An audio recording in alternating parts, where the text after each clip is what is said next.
Alors, pour analyser la lecture de l'actualité faite par le Comité Invisible, je me suis appuyé sur l'analyse d'une série d'articles apparus par Lundi Matin, dont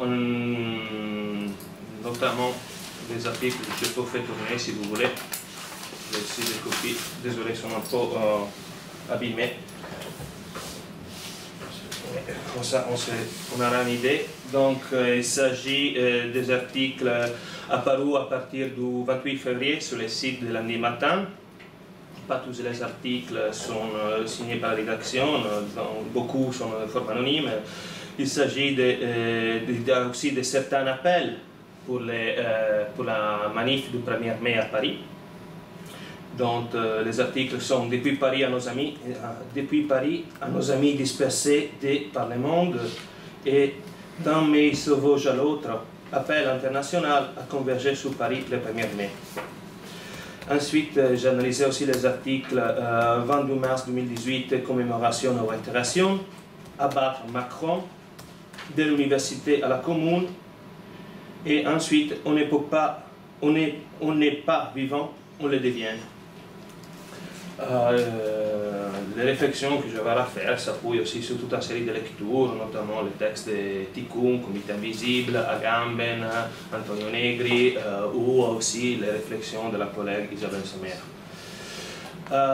Je voulais intégrer à l'analyse aussi les outils des réseaux sociaux, mais j'ai pu seulement télécharger les vidéos que je vous proposerai tout à l'heure. Donc, je n'ai pas pu voir les réactions, je n'ai pas pu analyser en profondité les réactions à ces vidéos sur les réseaux sociaux. Et parmi les outils de l'analyse, il y a aussi l'observation participante de certaines manifestations et rassemblements qu'il y a eu ici dans les dernières semaines, notamment la manifestation du 22 mars, celle du Trauville et une AG de Tolbiac. Donc, à partir de ces éléments, j'ai développé une série de problématiques sur lesquelles j'appuie mon analyse, où je me suis demandé quelle est la lecture qui émerge depuis la lecture des articles du gouvernement Macron et de ses réformes. Comment ces articles cherchent de se poser par rapport à la mobilisation actuelle et quelle aussi stratégie ou pistes tactiques envisagent-ils. Et au final, comment pouvons-nous avoir un retour des idées proposées sur un blog et sur des textes, comment pouvons-nous avoir un retour de ces idées sur le mouvement actuel. Donc, avant de commencer, je pense qu'il soit nécessaire de faire une introduction sur ce que c'est l'ultra-gauche en France et le mouvement autonome. Avec ultra-gauche, on entend toutes ces mouvances nées après le mai 68 français, qui étaient caractérisées par une explosion des groupes et des collectifs qui se posaient tout à la gauche du Parti communiste français.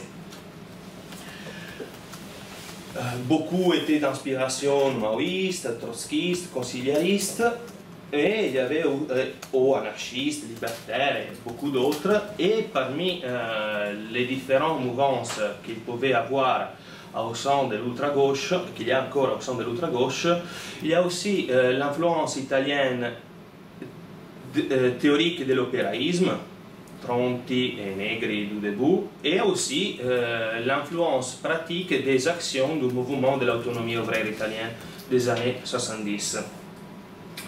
En France, quand en Italie on a eu un mouvement de l'autonomie qui était vraiment des masses, dont c'est impossible ici de lister de façon complète toutes les publications, les revues et les groupes dont ils ont participé. Je m'arrête ici à rappeler seulement, par exemple, un peu Lotta Continua ou la revue Rosso. En France, la mouvance de l'autonomie a été toujours assez réduite. Elle est née autour vers la moitié des années 70. Dont les expériences de publication ont été les revues Marge et Camarades. Marge, pour essayer de donner un peu la complexité du débat de l'époque, Marge était une revue qui s'adressait plutôt aux sujets marginalisés de la société, c'est-à-dire squatteurs, sans-abri, toxicomanes, travailleuses du sexe, etc. Camarade a été un peu les correspondants français d'une autre revue italienne de l'autonomie qui était Rosso, que je viens de citer tout à l'heure, dont ils traduisent les articles. Donc, je dis que c'était un phénomène, l'autonomie en France était un phénomène assez limité, mais qui n'a pas manqué de se produire de façon assez virulente, notamment avec la création du groupe armé Action Directe, dont certains membres issus de l'autonomie sont allés constituer ce groupe-là. Et pendant les années 80, l'autonomie et sa mouvance va presque à disparaître dans les débats politiques radicaux. Il persiste tout à fait dans différents mouvements, notamment celui des squats, les mouvements des sens, comme sans-abri, les sans-papiers, ou aussi tout l'archipel de luttes qui se réfère à la lutte antinucléaire.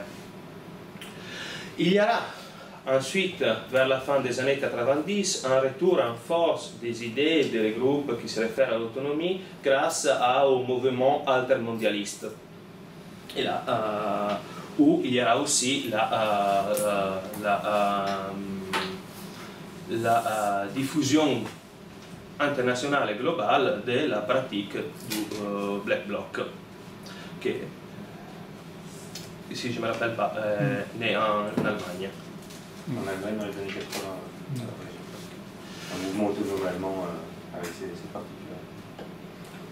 Donc, parmi les caractéristiques des différents groupes qui se réfèrent à l'autonomie, on a une action radicale de contestation, un positionnement à gauche du Parti communiste, la sensibilité vers ce qui était pour l'époque, c'est-à-dire les années 70, ce sont été un peu les nouvelles thématiques de l'action politique comme le féminisme, l'écologisme, l'antispécisme, autres luttes. En plus, il y a aussi, que c'est ce qui distingue des autres groupes de l'ultra-gauche, c'est la revendication de l'inorganisation, le fait de vouloir refuser de se structurer et donc se bureaucratiser et devenir donc un autre outil de domination, soit aussi de microdomination. Donc il y a aussi le refus de la représentation en toutes ses formes.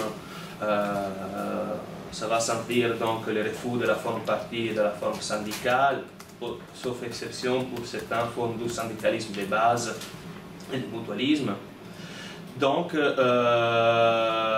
aussi l'adhérence au paradigme révolutionnaire. Ce n'est pas par les réformes, ce n'est pas par les votes, mais c'est par l'action radicale et directe que ça passe les changements. Donc, la question commune parmi tous les groupes qui se réfèrent à l'autonomie, pas seulement à elle, c'est comment pousser à l'action les masses sans les dominer. Ce qui reste derrière, c'est la caractérisation fortement anti-autoritaire, qui s'appuie un peu sur le principe comment on peut changer le monde, changer la domination, sinon aussi on va dominer les autres. Et enfin, il y a aussi toute une série d'espaces de rencontres qui se sont évolués au fil des années, qui sont été les squats, dans les années récentes, les ZAD, ou les différentes mobilisations de différents types. Donc, pour arriver à l'analyse de ce qu'un peu on peut appeler comme la mouvance des Tikkun Comité Invisible. On peut dire qu'elle est née vers la fin des années 90, qui est caractérisée par l'apparition des deux numéros de la revue philosophique Tikkun en 1999 et en 2001, et qui était une des voies les plus radicales parmi les débats au sein du mouvement altermondialiste.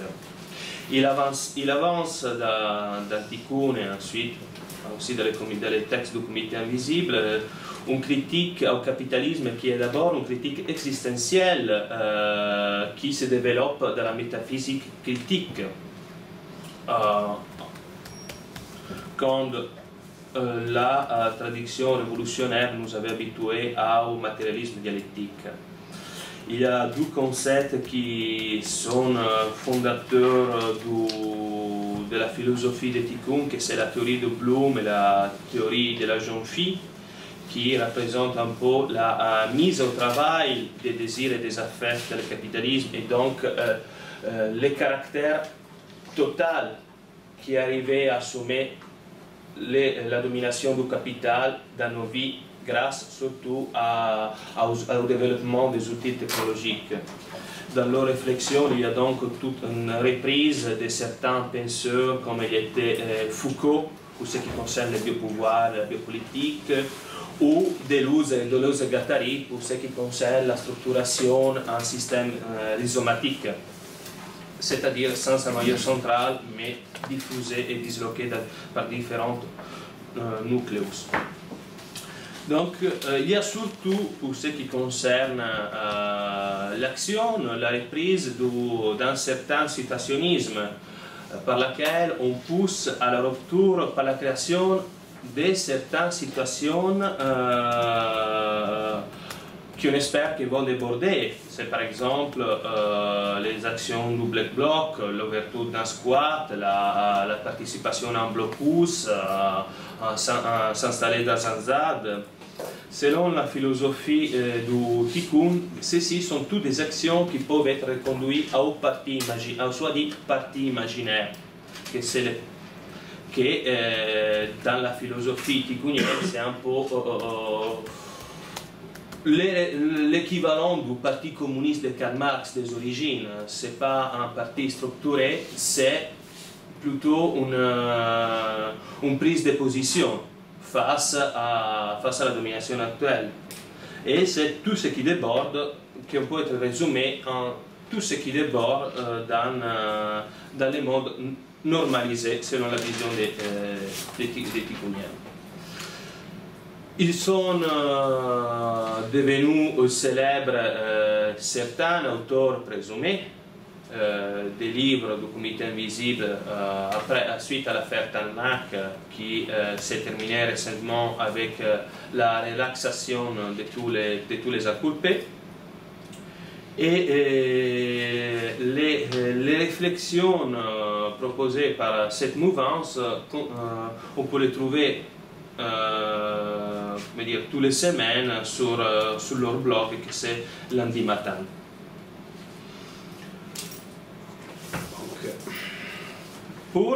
Donc, on arrive donc à l'analyse des articles sur l'actualité de la phase actuelle, qui voit la reprise des mobilisations, notamment des cheminots et des étudiants, mais pas seulement, qui s'appuie sur trois outils de travail. D'abord, la lecture critique des articles du blog, en allant observer les mots utilisés pour décrire la mobilisation actuelle contre le réforme Macron. Il y aura peut-être à venir l'observation des réactions des utilisateurs des réseaux sociaux face aux vidéos et aux autres documents proposés par les blogs lundi matin. Et ensuite, je répète, il y a aussi l'observation participante de certaines mobilisations. Donc, pour aller vers la lecture critique des articles, j'ai trouvé une sorte de motif récurrent dans leur structuration, que c'est d'abord une dichotomie gouvernement-mouvement qui va ensuite évoluer vers ce qu'on peut considérer comme des pistes d'action pour l'avenir. Donc, pour commencer, ce que c'est la lecture critique faite dans les articles, je vous propose d'abord ce qui a été les messages de félicitations pour Emmanuel Macron une fois qu'il avait gagné les élections, qui résume très bien certaines thématiques qui sont clés dans les réflexions de la mouvance qui se réfère au comité invisible. Je suis tellement contente, bravo! Le premier président qui aime vraiment les milliardaires, mon président. J'espère que tu pourras appliquer tout ton programme et qu'on va tous devenir milliardaires. 7 milliards de milliardaires, c'est possible? C'est ça le but du capitalisme, non? Mais j'ai peur que quelque chose t'empêche de gouverner. Que nous ne soyons pas la France insoumise, mais la France ingouvernable, fût-ce par ordonnance et sous état d'urgence. J'ai peur que ton programme soit trop clairement ennemi pour un trop grand nombre de gens. J'espère que tu vas réussir à mettre de l'économie partout où il y a encore un peu de vie. Que sous couvert d'économie de partage, chacun puisse enfin s'auto-exploiter un maximum. Méfie-toi des gens, Emmanuel. J'ai peur que partout où tu économises, ils veuillent communiser. Que partout où tu mets en concurrence, ils veuillent mettre en commun. Que partout où tu dépossèdes, ils essaient de se rendre autonomes. Tu vas avoir une guerre psychologique à mener, Emmanuel, dès aujourd'hui. Je connais des gens un lundi matin qui ont fait le pari que tu ne tiendrais pas 2 ans, qu'aussi puissant sont tes patrons, tu finirais par aller pleurer aux 20h en disant que c'est vraiment trop horrible de gouverner et que tu préfères retourner d'où tu viens pour financer des projets de start-up citoyennes. Je suis avec toi, Emmanuel. Je crois en toi. Vive l'économie, vive le capital, vive la République et vive la France.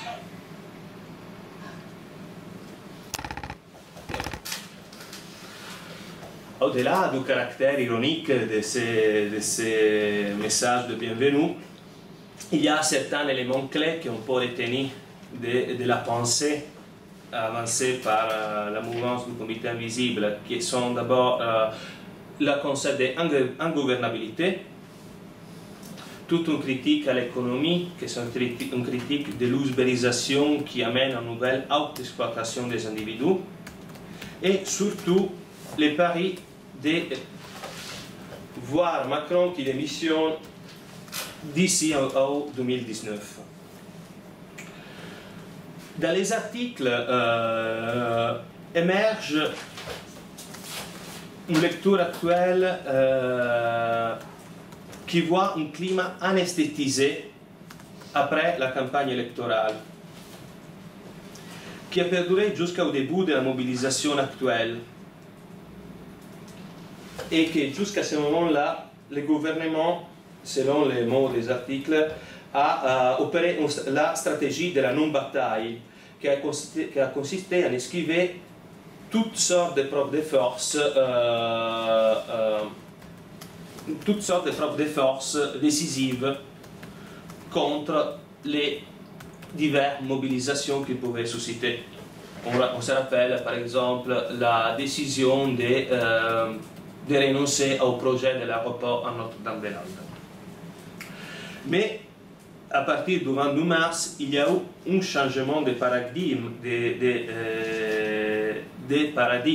Si jusqu'à ce moment-là, surtout à niveau de ce qui concerne les déroulements des manifestations, jusqu'au 22 mars, la police a essayé de garder les distances pour ne pas se mettre en danger et surtout pour ne pas donner la possibilité de produire des images de violence qui pouvaient se retourner contre le gouvernement.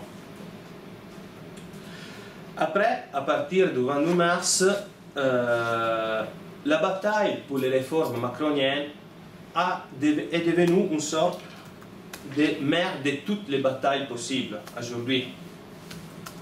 Selon lundi matin, les réformes réactives l'avaient l'utopie vichiste de l'alliance capital-travail. Donc, dans tout ça, le gouvernement est en train, après la stratégie de la non-bataille, de développer une stratégie de détournement de reprendre les outils du champ adverse et les mettre à propre avantage. Je donne un exemple très concret, que c'est que pour résoudre un problème de grève des transports, les gouvernements et les ministères ont appuyé et avancé toute une série de mesures de covoiturage anti-grève grâce à l'appui de certains sites, dont aussi Blablacar. Mais toutes ces actions du gouvernement se confrontent avec certaines limites qui sont notamment l'ouverture de trop de fronts en même temps. Il y a trop de champs de bataille ouverts, notamment les cheminots, les zadistes, les étudiants, les personnels de santé, les postiers, et la liste est encore longue. En plus, les soutiens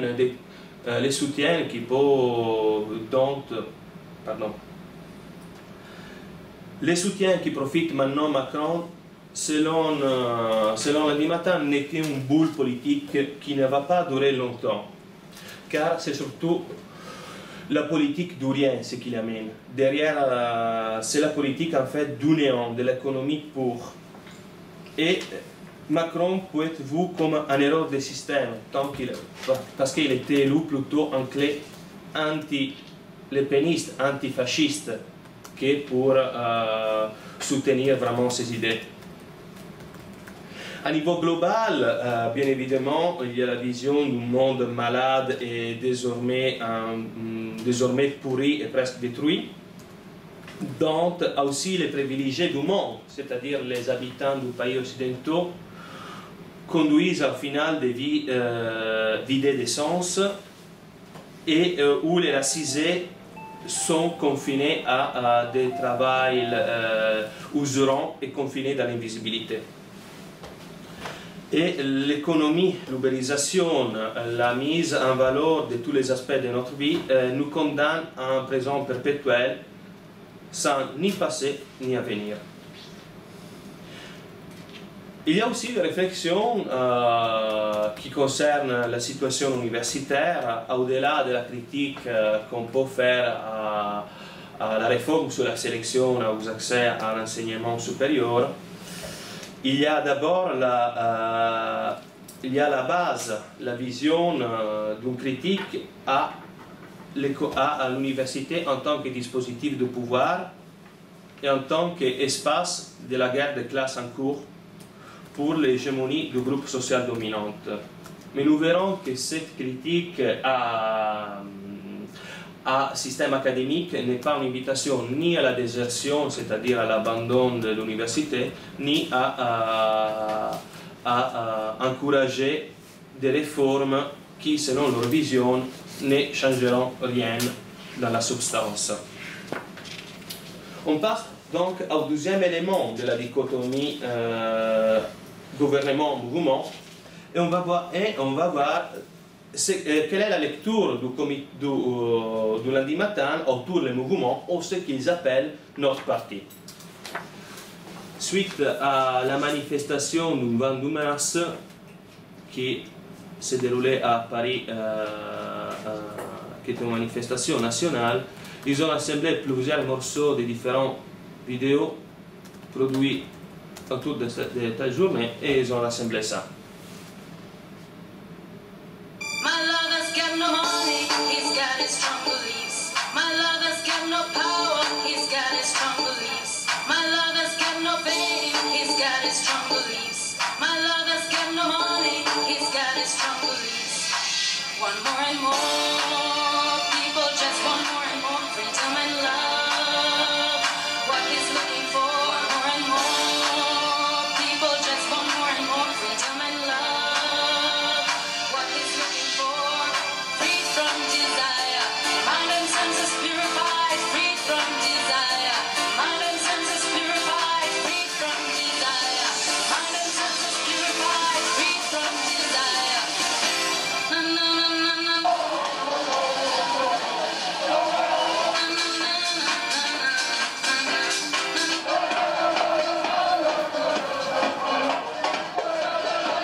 vidéo était très rapide et s'est concentrée surtout sur les images du cortège de tête qui a caractérisé la manifestation, mais il y a certains éléments du document audiovisuel qui sont intéressants, notamment le choix de la chanson qui est Free from Desire, qui en français peut être traduit comme Libéré du désir, que c'était pas seulement la chanson qui a été sonnée, qui était transmise grâce à des saucisses artisanales amenées par les étudiants pendant les confrontations, les tensions qu'il y a eu pendant les défilés. Mais on pouvait être voir aussi comme peut-être aussi comme une invitation à fois que dans les mots la joie s'accomplit. En fait, selon la vision vicunienne, le cortège des têtes, c'est un espace libéré et protégé. Et surtout, il y a la dernière image que je cherche de reproduire.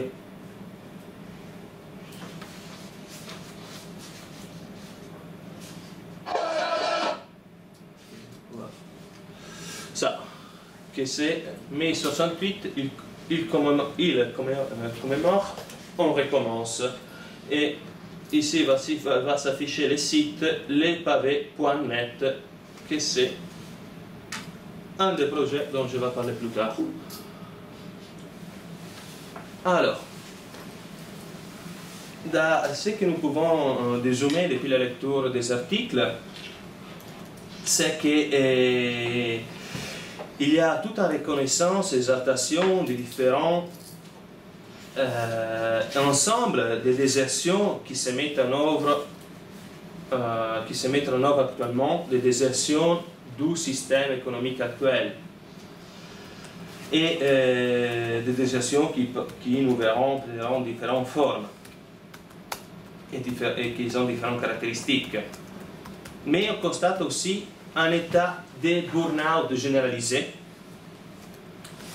Et il n'hésite pas à dire que toutes les raisons pour faire une révolution sont là. Selon eux, il suffit seulement de profiter de la situation, dont aussi le retour des besoins de créer une situation apte à une rupture.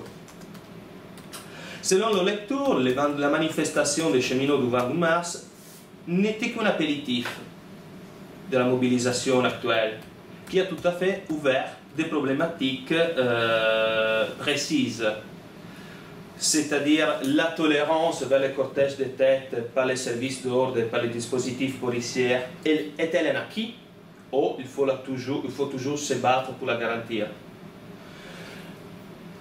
Et malgré la ritualisation de certains aspects du cortège de tête, cette forme de contestation est-elle encore subversive? Quelles seront donc les prochaines innovations qui seront capables de mettre en place la mobilisation actuelle? Mobilisation actuelle qui se caractérise par l'occupation et les blocus des universités et des lycées, la potentialité en arrière-plan que la grève assume un caractère marquément politique, le caractère aussi participatif de certaines mobilisations. Il reporte comment les travailleurs du Carrefour qui se sont mis en grève, ils se sont appuyés sur des argumentations qui appelaient à la participation et à l'intéressement des problèmes collectifs. Et au mot d'ordre de convergence des luttes, il propose la pas nouvelle stratégie de la multiplication des foyers de lutte, qui est un peu la reproposition de la théorie guévariste de la guerre de guérilla qui proposait, afin d'épuiser l'ennemi, il faut pas uniquement faire converger les luttes, mais il faut aussi multiplier les foyers de lutte jusqu'à rendre la situation ingouvernable pour l'ennemi.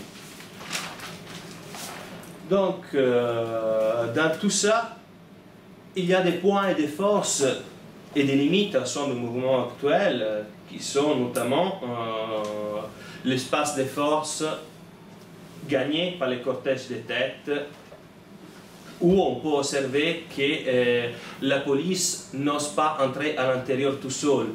Et il remarque comme si, par exemple, dans les mobilisations anti-CPE, là-bas, que la police n'hésitait pas à s'infiltrer dans les cortèges pour des arrestations ciblées.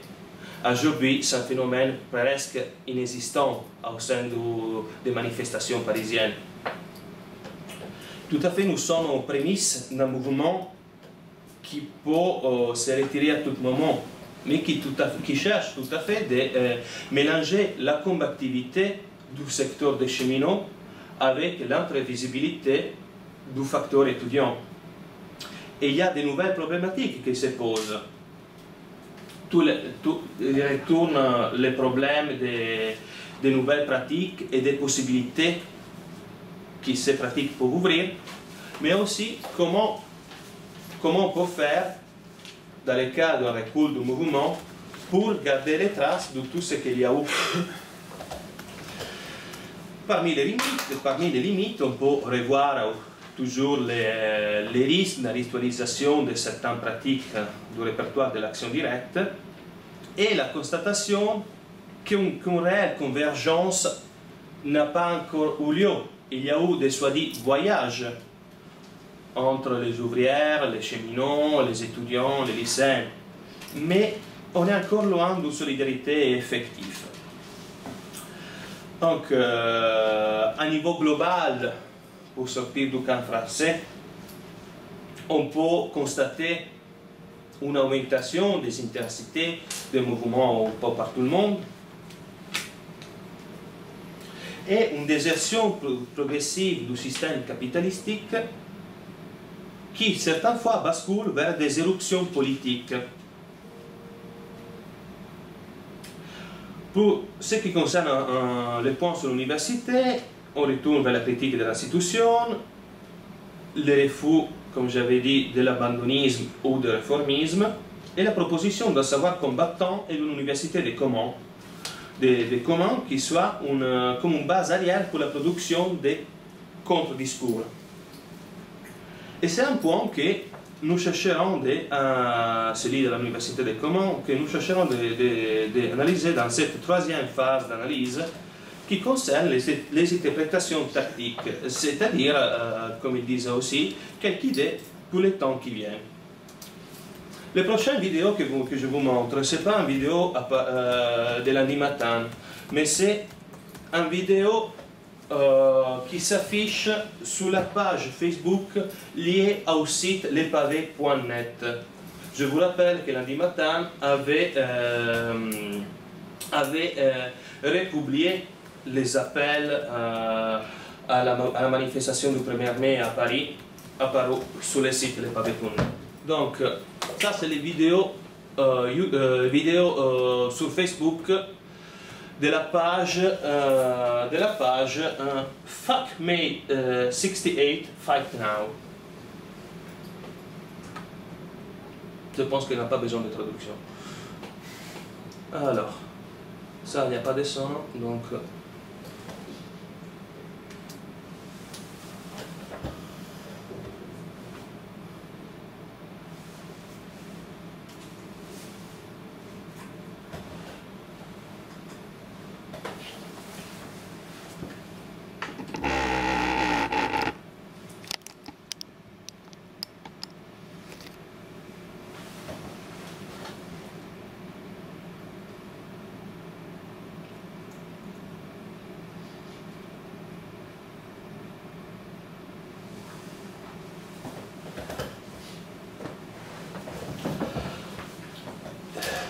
La vidéo ne laisse pas beaucoup d'espace à l'imagination et a aussi dans les mots, dans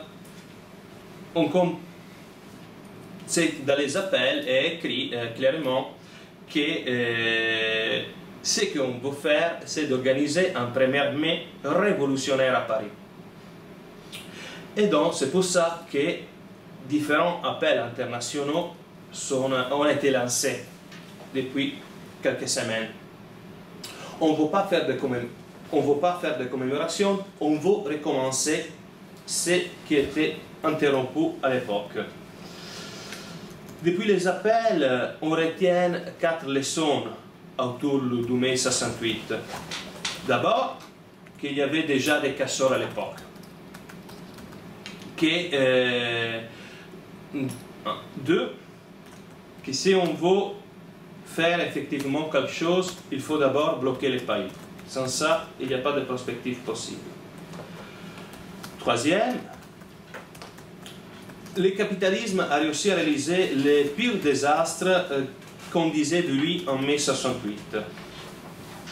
Et quatrièmement, si en 68 c'était l'organisation de l'abondance qui a récolté la colère, on pense qu'aujourd'hui l'organisation de la pénurie ne va pas récolter des fruits assez différents. Donc, il y a l'appel aussi pour se dédier dans les mois d'avril à la préparation du 7 1er mai et d'inviter des camarades d'ailleurs. Pour ce qui concerne la participation à la mobilisation actuelle, dans des articles, ils invitent clairement à participer, à se mêler aux âgés des cheminots, à apporter leur point de vue, leur soutien réel à niveau politique, organisationnel, physique, et à intensifier la circulation entre les différents âgés et les différentes occupations qui sont maintenant en train de se développer, pas uniquement au niveau étudiant, au niveau des cheminots. Et afin de faire progresser la lutte, surtout au niveau d'imaginaire, et là c'est dommage qu'il n'y a pas Constance, il propose aussi l'extension de la pratique des graffitis et des street art, arrivant à envisager la distribution des bons de peinture en manif auprès des manifestantes. Il précise que l'usage de la force va réserver uniquement contre les ennemis de l'extérieur. Il ne faut pas qu'il y ait des tensions au sein des manifs. Et dans tout ça, c'est important de désidentifier la pratique du Black Bloc, trop souvent associée à des individus toujours prêts à tout et toujours en modalité, comme ils disent, hardcore. C'est un phénomène bien plus complexe que ça et qui, certaines fois, n'a pas forcément besoin d'une identification précise. Il faut faire évoluer les rassemblements étudiants cheminots, les faire évoluer en manifs improvisés pour partager pas uniquement les revendications, mais aussi la colère. Donc, dans cette stratégie, créer et intensifier les foyers de lutte. Et dans les articles de l'Annie Matin, on invite explicitement à rejoindre Nantes demain pendant la manifestation en soutien à la ZAD et aussi Paris pendant le 1er mai. À niveau global, vers la date du 1er mai à Paris, ce qu'on veut faire, c'est de rendre vivante une mémoire. Faire aussi que aussi les mots méritent à combat. Donc, reprendre les élans posés par les 68 pour les réitérer. Et dans cette expression, il reprend aussi le slogan des zapatistes qui disent que l'avenir est dans notre passé. Et à niveau, on peut dire, si on veut un peu plus pratique, il consiste en envahir les gares à manifestation, ouvrir des assemblées, occuper des lieux, trouver des cibles communes. Et les cibles, aujourd'hui, à niveau symbolique, ne manquent pas. Pour terminer ce qui se dit autour de l'université, ce qui est nécessaire à niveau de la bataille pour un savoir critique, c'est de réapproprier des références culturelles de la jeunesse, c'est-à-dire suivre les tendances afin de produire une communication la plus proche possible et qui arrive à détourner aussi les références culturelles actuelles, proposer des débats avec les acteurs du 68 et les chercheurs qui sont spécialisés dans le sujet, accélérer les rencontres étudiants-ouvrières, faire des occupations des facultés des modèles de contre-société comme la ZAD, et il retourne sur le thème de l'Université des Communs, qui va se traduire en un espace pour creuser les secteurs en lutte, favoriser les échanges entre les différentes filières de l'académie. Je me rappelle différents intervenants, différentes interventions des étudiants qui relançaient la proposition de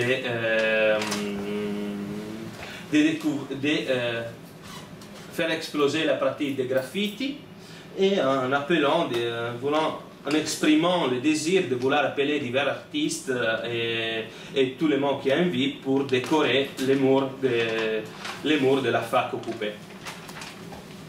Donc, j'arrive donc à des questions, à 5 questions qui sont surgies depuis la lecture et l'observation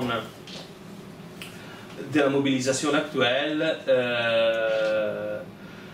qui sont des questions qui d'abord concernent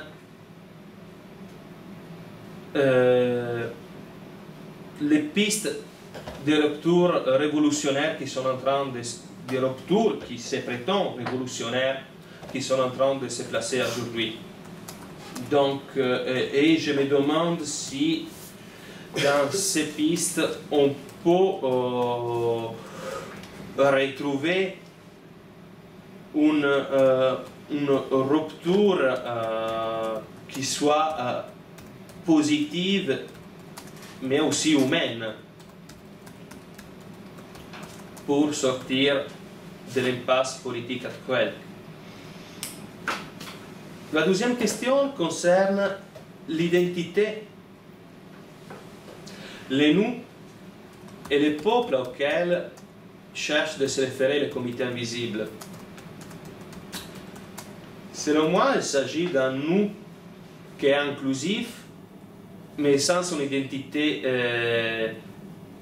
bien définie, sinon plutôt par une identité négative, c'est-à-dire l'opposition au fascisme, l'opposition au capitalisme, l'opposition à l'autorité, l'opposition au racisme, qui a fait le choix de l'anonymat, de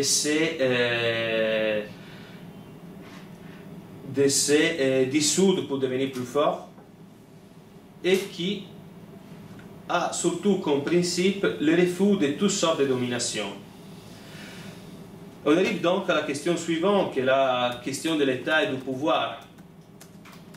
Et à niveau politique, le clé de lecture est intéressant parce qu'il ne veut pas de pouvoir, on ne veut pas gouverner. Et donc, à niveau de l'État, jusqu'à un moment révolutionnaire de dissolution de l'État, la meilleure politique que l'État puisse adopter, c'est la politique de l'ingouvernabilité. Mais c'est une politique qu'on peut seulement imposer. Donc, la question suivante, ça concerne les pratiques et la puissance des symboles dont ils cherchent, dans la mouvance du comité invisible cherche de se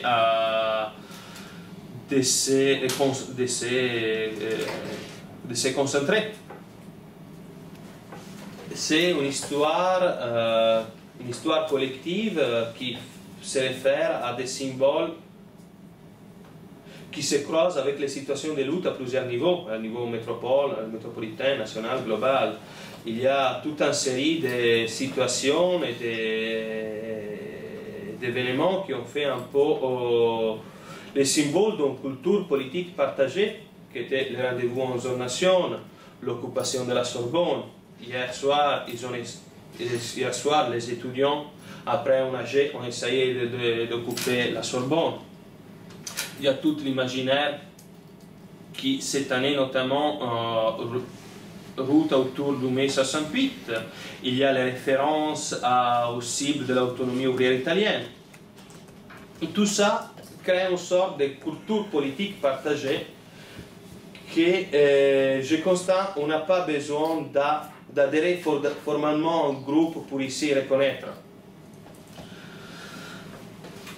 Donc, selon moi, c'est cette culture politique partagée qui fait un peu les parties imaginaires de Tikkun. Donc la dernière question est plutôt celle de l'agibilité politique. Qui sont les groupes qui se réfèrent aux réflexions du comité invisible et de la revue Tikkun? Et là, on constate que c'est très difficile d'identifier clairement des groupes qui se réfèrent directement au groupe proposition, car on reste dans des dynamiques assez éphémères et fluides. On ne veut pas se constituer en forme organisée. Les mots d'ordre, on dit les mots d'ordre du comité invisible, passent plutôt par les discours faits par différents groupes, collectivités, réalités.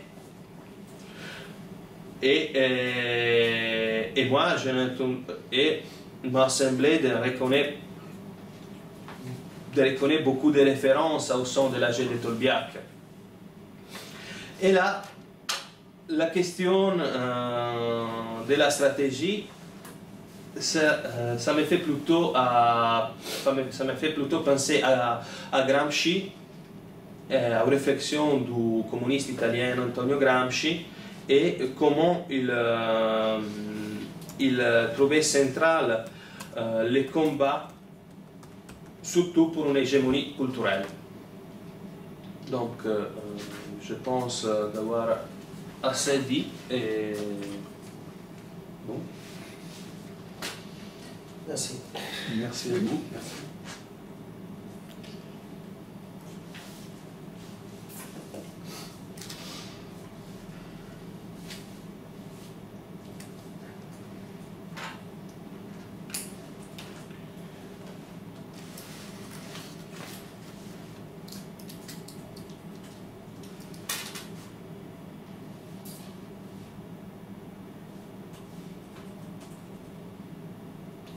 Remarques?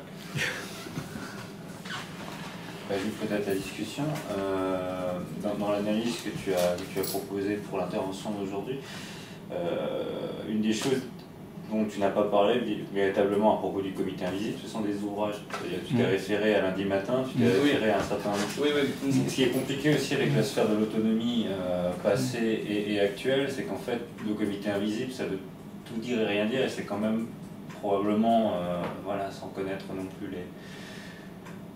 les détails de production des textes ou reproduire ce qui a été construit policièrement avec le soi-disant groupe de Tarnac, c'est aussi des sphères qui sont différenciées où justement la rhétorique et les détails de rhétorique sont extrêmement significatifs. C'est que les ouvrages, que ce soit l'insurrection qui vient, que ce soit nos amis ou maintenant, c'est vraiment une rhétorique très particulière qu'on ne retrouve pas dans lundi matin. Les références stratégiques ne sont pas les mêmes, le style n'est pas là, et il y a quelque chose de très très particulier dans le style.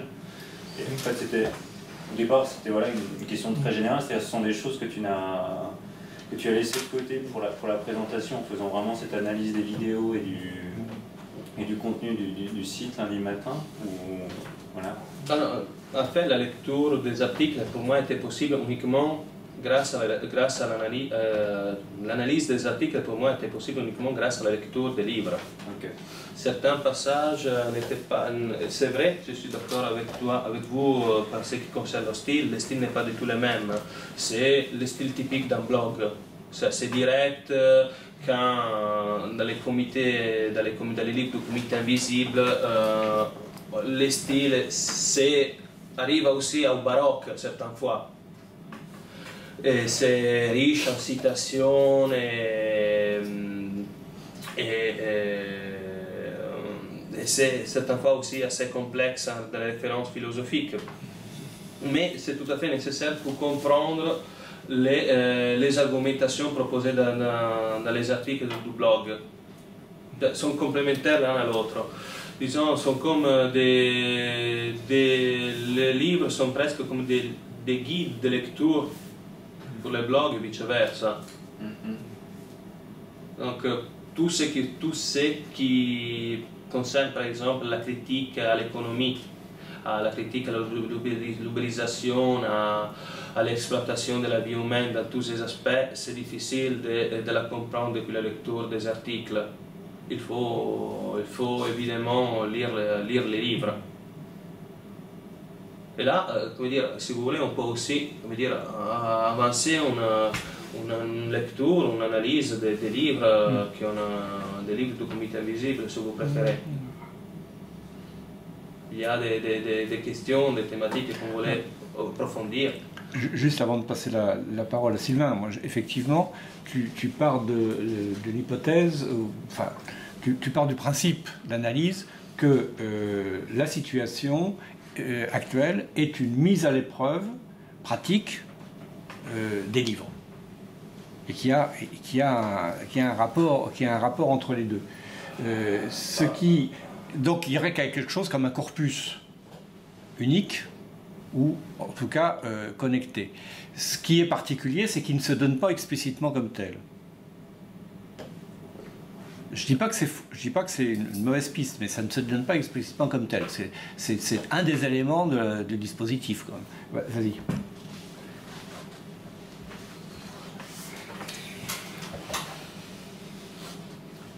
Ce séminaire, qui s'intitule Lexique contemporain de la politique, proposait aux différents intervenants, et y compris les premières interventions que j'ai faites, que l'un a faites, etc., de travailler sur l'intellectualité des lexiques. C'est-à-dire sur cette idée qu'il y a des mots employés dans des situations politiques, dans des textes, dans des discours, etc., qu'il y a un corpus, un lexique, mais que derrière ce lexique, il y a une réponse à de quoi la politique est-elle le nom. Je reprends une de mes expressions. Quand on parle de politique, on parle de quoi? Et l'intitulé du séminaire, c'était sur la question de la multiplicité, c'est très important. La multiplicité des politiques, on partait du fait qu'il y avait eu dans les présidentielles